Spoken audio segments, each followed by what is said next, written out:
कैसे हो दोस्तों। मैं आप सभी का अपने चैनल जानू की जिंदगी में हार्दिक स्वागत करता हूं दोस्त। जो लोग भी सिर्फ भगवान के भरोसे रहते हैं उन्हें श्री कृष्ण और भीषण पितामह के बीच हुई बातें जरूर जान लेनी चाहिए। महाभारत युद्ध समाप्त हो चुका था। युद्ध भूमि में चारों तरफ योद्धाओं के फटे हुए वस्त्र, मुकुट टूटे, शस्त्र टूटे, रथों के पहिए बिखरे हुए थे और वायुमंडल में पसरी हुई थी। घोर उदासी गिद्ध कुत्तों के डरावनी आवाजों के बीच निर्जन हो चुकी उस भूमि पे द्वार पर के सबसे महान योद्धा विश्व पितामह तीर सैया पर परे सूरज के उत्तरायण होने की प्रतीक्षा कर रहे थे। तभी उनके कानों में एक चीर परिचित ध्वनि सहेद घुलती हुई पहुंची। प्रणाम पितावत भीष्म के सूख चुके होठों पर एक निर्जीव सी मुस्कान तैर उठी और बोले, आबू देवकी नंदन कृष्णन, स्वागत है आपका। मैं बहुत देर से आपका ही स्मरण कर रहा था। बार बार आप ही की याद आ रही थी। कृष्ण बोले, क्या कहूं पितामह, अब तुम्हें यह भी नहीं पूछ सकता आपसे कि कैसे हैं आप। इस पर मिस पितामह चुप रहे और कुछ क्षण चुप रहने के बाद बोले, आपसे कुछ पूछूं केशव, बड़ी अच्छे समय पर आए हो।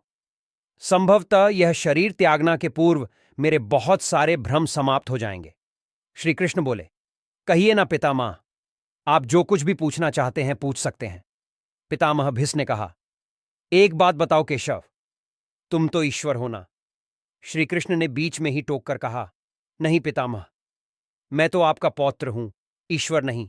भीष्म उस घोर पीड़ा में दर्द से तड़पते हुए भी ठाके लगाकर हंस पड़े और बोले, कृष्ण, मैं अपने जीवन का स्वयं कभी आकलन नहीं कर पाया। संभव तो नहीं जानता कि यह अच्छा रहा या बुरा रहा, पर अब तो इस धरा से जा रहा हूं मैं। कृष्ण, अब तो ठगना छोड़ दो। ऐसी बातें सुनकर श्री कृष्ण पितामह के थोड़े और करीब आए और उनका हाथ पकड़कर बोले, कहिए आप मुझसे क्या पूछना चाहते हैं। पितामह।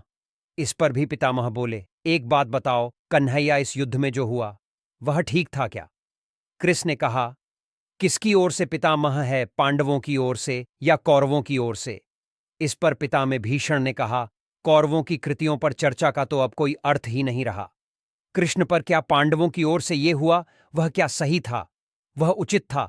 आचार्य द्रोण का बंध दुर्योधन के नीचे प्रहार, दुःशासन के छाती का चीरा जाना, जदरथ के साथ हुआ छल, निहत था कर्ण का वध, उचित था क्या केशव। श्री कृष्ण ने कहा, इसका उत्तर मैं कैसे दे सकता हूं पितामह।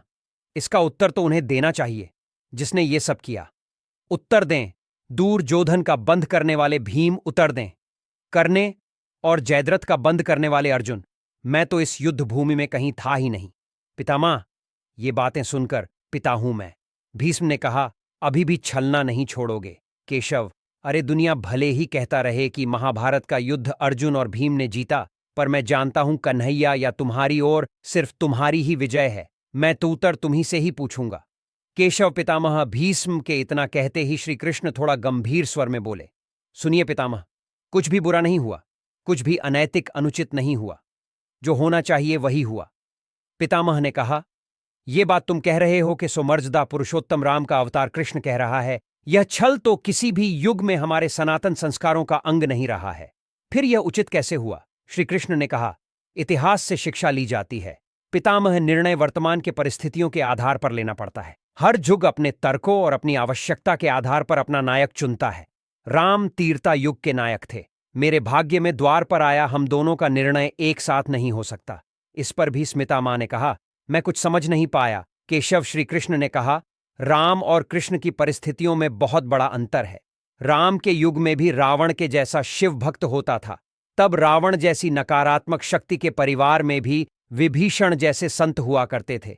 तब पाली जैसे खलनायक परिवार में भी तारा जैसी भी दूसरी स्त्रियां और अंगद जैसे सज्जन पुत्र भी होते थे। उस युग में खलनायक भी धर्म का ज्ञान रखता था, इसलिए राम ने उनके साथ कहीं भी छल नहीं किया। किंतु मेरे युग के भाग्य में कंस, जरासंध, दुर्योधन, दुशासन, शकुनी, जयद्रथ जैसे घोर पापी आए हैं। उनके समाप्ति के लिए हर छल उचित है। पिता मां पाप का अंत आवश्यक है। पितामह, वह चाहे किसी भी विधि से हो। यह बातें सुनकर भी इस पिताम ने श्री कृष्ण से प्रश्न किया, क्या तुम्हारे इन निर्णयों से परंपराएं नहीं प्रारंभ होगी कि सब क्या भविष्य तुम्हारे इन छलों का अनुसरण नहीं करेगा, और यदि करेगा तो क्या यह उचित होगा। श्री कृष्ण ने कहा, भविष्य तो इससे भी अधिक नकारात्मक आ रहा है पितामह, कल युग में तो इतने से भी काम नहीं चलेगा। वहां मनुष्य को कृष्ण से भी अधिक कठोर होना पड़ेगा, नहीं तो धर्म समाप्त हो जाएगा। जब क्रूर और अनैतिक शक्तियां सत्य और धर्म का समूल नाश करने के लिए आक्रमण कर रही हूं, तो नैतिकता अर्थहीन हो जाती है। पितामह, तब महत्वपूर्ण हो जाती है क्या भविष्य तुम्हारे इन छल्लों का अनुसरण नहीं करेगा, और यदि करेगा तो क्या यह उचित होगा? श्री कृष्ण ने कहा, भविष्य तो इससे भी अधिक नकारात्मक आ रहा है। पितामह, कलयुग में तो इतने से भी काम नहीं चलेगा।